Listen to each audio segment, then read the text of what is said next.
അപ്പം നമുക്ക് കോഴിക്കോടിന്റെ രാഷ്ട്രീയം പങ്കുവെക്കാൻ സുവി വിശ്വനാഥനാണ് നമുക്കൊപ്പം ചേരുന്നത്. സുവി, ഞങ്ങൾ 2-3 തെരഞ്ഞെടുപ്പുകളുടെ ചരിത്രം പരിശോധിച്ചു. നമുക്ക് ഏറ്റവും ഒടുവിലുള്ള 2 തെരഞ്ഞെടുപ്പുകൾ എടുക്കാം. 2019 ചിത്രത്തിൽ 85,000-ലധികം വോട്ടുകളുടെ ഭൂരിപക്ഷത്തിൽ കോഴിക്കോട് ലോക്സഭാ മണ്ഡലത്തിന്റെ കീഴിലുള്ള 7 നിയമസഭാ മണ്ഡലങ്ങളിലും ലീഡ് ചെയ്തുകൊണ്ടാണ് എം കെ രാഘവൻ അവിടെ വിജയിച്ചു കയറിയത്. 2021 നിയമസഭാ തെരഞ്ഞെടുപ്പിലേക്ക് വരുമ്പോൾ അവിടെ 7 നിയമസഭാ മണ്ഡലത്തിൽ 6 ഇടത്തേക്കും ഇടതുമുന്നണി ഭൂരിപക്ഷം നേടുകയും ഇടതുമുന്നണി സ്ഥാനാർത്ഥി വിജയിക്കുകയും ചെയ്തു എന്നതാണ് ചരിത്രം. പിന്നീട് 3 വർഷത്തിനിപ്പുറം 2.5 വർഷത്തിനിപ്പുറം വീണ്ടും ലോക്സഭാ തെരഞ്ഞെടുപ്പിൽ ചിത്രത്തിലേക്ക് വരുമ്പോൾ എന്താണ് കോഴിക്കോടിന്റെ ചിന്ത എന്നതാണ്.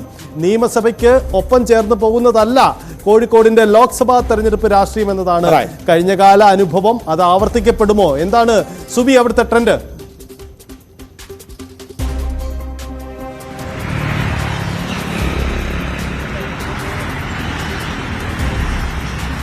കോഴിക്കോടിന്റെ ഒരു ചരിത്രം പരിശോധിക്കുമ്പോൾ കഴിഞ്ഞ 2 പതിറ്റാണ്ടായി കൈപ്പത്തി ചിഹ്നത്തിൽ ഒരു കോൺഗ്രസുകാരനെ പോലും നിയമസഭയിലേക്ക് കടത്തിവിട്ടിട്ടില്ല. പക്ഷെ ലീഗ് കടന്നുപോയിട്ടുണ്ട്. പക്ഷേ പാർലമെന്റിലേക്ക് കഴിഞ്ഞ 15 വർഷമായി, അതായത് 3 ടേമുകളിലായി ഒരേ ഒരു പേരാണ് കടന്നു പോകുന്നത്. ആ പേരാണ് എം കെ രാഘവൻ. എം കെ രാഘവന്റെ ഒരു ജനപ്രീതി മറുഭാഗത്ത് ഇത്തവണ CPM-ന് അത് വലിയ അഭിമാന പോരാട്ടം കൂടിയാണ്. കാരണം CPM-ന് അടിയൊഴുക്കുള്ള വലിയ വേരോട്ടമുള്ള മണ്ഡലമാണ്, സംഘടനാ പാഠവമുള്ള സംഘടനാ നേതൃത്വമുള്ള മണ്ഡലം കൂടിയാണ് കോഴിക്കോട്. എന്നിട്ടും എം കെ രാഘവനെ പരാജയപ്പെടുത്താൻ കഴിയുന്നില്ല. പലതവണ സാമുദായിക സമവാക്യങ്ങൾ നോക്കി, ജനകീയത നോക്കി സ്ഥാനാർത്ഥികളെ മാറി മാറി പരീക്ഷിച്ചു.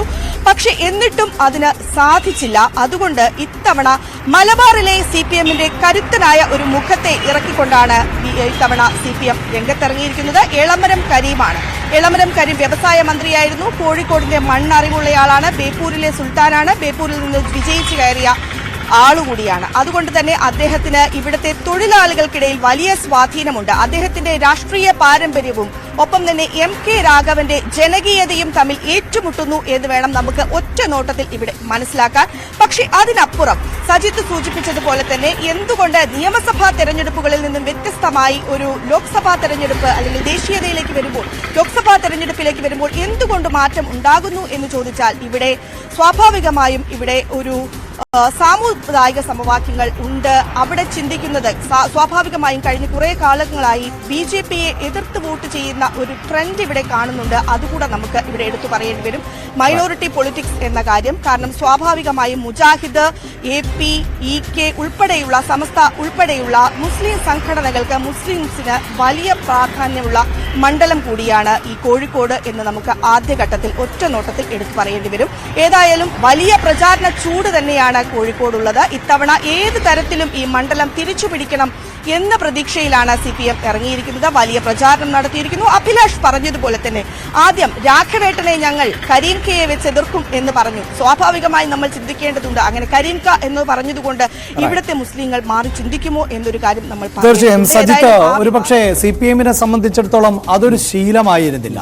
സഖാവ് എളമരം കരീം എന്നത് തന്നെയാണ് ഏതൊരു പാർട്ടി അംഗവും അല്ലെങ്കിൽ പാർട്ടി നേതാവും മത്സരത്തിനിറങ്ങുമ്പോൾ അതിനെ സഖാവ് എന്ന് വിശേഷിപ്പിച്ചുകൊണ്ട് തന്നെയാണ് മത്സര രംഗത്തേക്ക് വരുന്നത്. പക്ഷേ കോഴിക്കോട്ടേക്ക് എത്തുമ്പോൾ അവിടെ ഇക്ക എന്ന ആ വിളിപ്പേരിന് അല്ലെങ്കിൽ ആ വിളിക്ക് ഒരു എന്താ പറയുക, ചേർന്ന് നിൽക്കുന്ന, മനസ്സിനോട് ചേർന്ന് നിൽക്കുന്ന ഒന്ന് ആണ്. അങ്ങനെ ഒരു വിളിയുണ്ട്.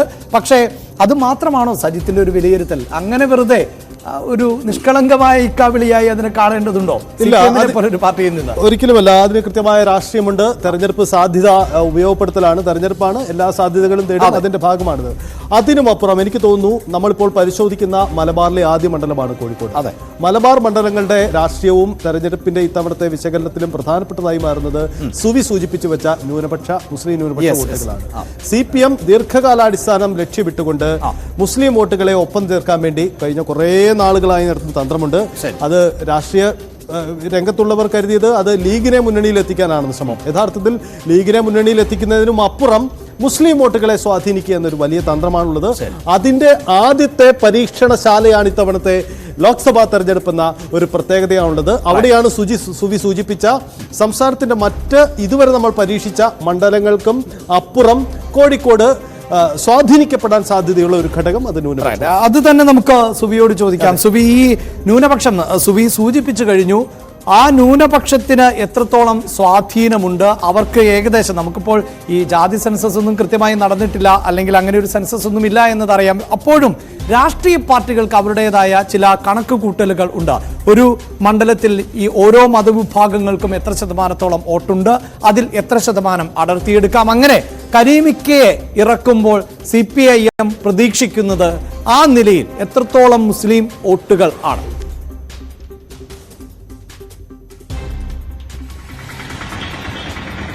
35% വോട്ടുകൾ ന്യൂനപക്ഷത്തിന് ഇവിടെയുണ്ട്. അതുകൊണ്ട് തന്നെ ന്യൂനപക്ഷം ഒരു നിർണായക ശക്തിയാണ്. ജയപരാജയങ്ങളെ സ്വാധീനിക്കാൻ ഈ ന്യൂനപക്ഷ വോട്ടുകൾക്ക് സാധിക്കുകയും ചെയ്യും കോഴിക്കോട് മണ്ഡലത്തിൽ. അതുകൊണ്ട് തന്നെയാണ് CPM എളമരം കരീമിനെ നിർത്തിയിരിക്കുന്നത്. പ്രധാനമായും CPM ഇവിടെ എടുത്തു പറയുന്ന ഒരു കാര്യം BJPയെ എതിർക്കുക എന്നാണ്. മറ്റൊരു പ്രധാനപ്പെട്ട പ്രചാരണ വിഷയമായി ഇവിടെ എത്തിയിരിക്കുന്നത് പൗരത്വ നിയമ ഭേദഗതിയാണ്. ഏറ്റവും കൂടുതൽ ഇവിടെ ചർച്ച ചെയ്യപ്പെട്ടിരിക്കുന്നതും ഇവിടെ പൗരത്വ നിയമ ഭേദഗതിയാണ്. കാരണം നമുക്കറിയാം ഈ ഭരണഘടനാ സംരക്ഷണ റാലി ഉൾപ്പെടെ ആദ്യഘട്ടത്തിൽ CPM നടത്തിയത് കോഴിക്കോടായിരുന്നു. അതിന് പ്രധാനമായും പറയുന്നത് അതായത് CAA കുറിച്ച് ഒരക്ഷരം പോലും ഇവിടെ നിന്ന് കോൺഗ്രസ് MPമാർ പറയുന്നില്ല എന്നൊരു വിമർശനമാണ് ആദ്യഘട്ടങ്ങളിലല്ല ഇപ്പോഴും CPM പറഞ്ഞുകൊണ്ടിരിക്കുന്ന ഒരു കാര്യം. അത് എതിർക്കപ്പെടണമെങ്കിൽ എളമരം കരീമിനെ പോലെയുള്ള ഒരാൾ ഇവിടേക്ക് എത്തിച്ചേരണം എന്നാണ് പ്രധാനമായിട്ടും പറയുന്നത്. അതിൽ പ്രധാനപ്പെട്ട ഒരു കാര്യം, കഴിഞ്ഞ ദിവസം മഹാറാലി ഉണ്ടായപ്പോൾ രാഹുൽ ഗാന്ധി ഇവിടേക്ക് എത്തുകയും രാഹുൽ ഗാന്ധി ഒരു പ്രധാനപ്പെട്ട കാര്യം പറഞ്ഞു, ജാതിയുടെയും മതത്തിന്റെയും പേരിൽ ഒരാൾക്കും ഈ രാജ്യം വിട്ടു പോകേണ്ട വരികയില്ല, പൗരത്വ നിയമ ഭേദഗതി എടുത്തുകളയും എന്നും രാഹുൽ ഗാന്ധി പ്രഖ്യാപിച്ചത് ഈ കോഴിക്കോടിന്റെ മണ്ണിൽ നിന്നാണ്, ഈ ബീച്ചിൽ നിന്നാണ്. സ്വാഭാവികമായും അത് ഉയർത്തിക്കൊണ്ടാണ് ഇപ്പോഴത്തെ ഇവരുടെ ഒരു പ്രചാരണം, കോൺഗ്രസിന്റെ ഒരു പ്രചാരണം വരുന്നത്. തീർച്ചയായും നമുക്ക് ഇപ്പോൾ എളമരം കരീമിന്റെ ഒരു പ്രചാരണ രീതിയും പ്രതീക്ഷയുമാണ് പങ്കുവച്ചത്. അപ്പോഴും സുബി സൂചിപ്പിച്ച പൗരത്വ നിയമം ആകട്ടെ, അതോടൊപ്പം തന്നെ ഈ രാമക്ഷേത്രം പോലെയുള്ള വിഷയമാകട്ടെ, ഏറ്റവും ആദ്യം CPM നിലപാട് സ്ട്രോങ് ആയി പറയാൻ സാധിക്കുന്നു, ഞങ്ങളില്ല പ്രാണപ്രതിഷ്ഠയ്ക്ക് എന്ന് പറയാൻ സാധിക്കുന്നു. പക്ഷേ കോൺഗ്രസിനെ സംബന്ധിച്ചിടത്തോളം അവിടെ ആലോചിക്കേണ്ടി വരുന്നു. ആഴ്ചകൾക്ക് ശേഷം മാത്രമാണ് അതിൽ ഒരു തീരുമാനം പങ്കെടുക്കേണ്ടതില്ല എന്നതിലേക്ക് എത്തുന്നത്. ഇപ്പോൾ ഈ പൗരത്വവുമായി ബന്ധപ്പെട്ട വിഷയമടക്കം മുഖ്യമന്ത്രി തുടർച്ചയായി ചോദിക്കുകയാണ്, നിങ്ങളുടെ പ്രകടന പത്രികയിൽ എവിടെയാണ് പൗരത്വത്തെ സംബന്ധിച്ച് വ്യക്തത വരുത്തിയിട്ടുള്ളത്? VD സതീശൻ പറയുന്നുണ്ട് ഇത്രാം പേജിലെ ഇന്ന ഖണ്ഡിക അതിനെക്കുറിച്ചൊക്കെയാണ് എന്ന് പറയുമ്പോൾ പോലും അത് കോൺഗ്രസിന് എങ്ങനെയായിരിക്കും ബാധിക്കുക ഈ കോഴിക്കോട് എന്ന സംശയം എനിക്കുണ്ട്.